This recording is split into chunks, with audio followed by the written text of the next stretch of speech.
Depuis qu'il a été uploadé à Lakeview, tous les faits et gestes de Nathan sont sous le contrôle de sa petite amie. Il demande alors à sa mère de l'aider à changer de monde virtuel, mais il ne s'attendait pas à ce qu'elle n'achète même pas une boîte de protection. Et la nouvelle de son départ de Lakeview parvient rapidement à Nora. Elle découvre qu'un individu mystérieux est en train d'enquêter sur Nathan. Il est en grand danger. Alors elle se dépêche d'aller voir Ingrid. Pendant ce temps, la mère de Nathan arrive dans une entreprise douteuse. Ta-ta-ta!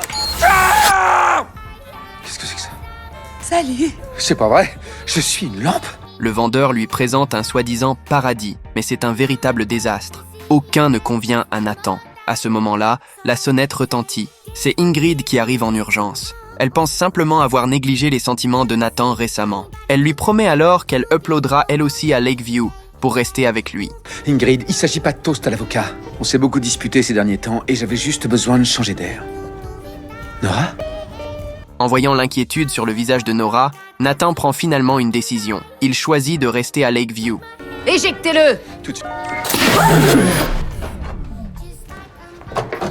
Je l'ai apporté ici, je vais le ramener. Non.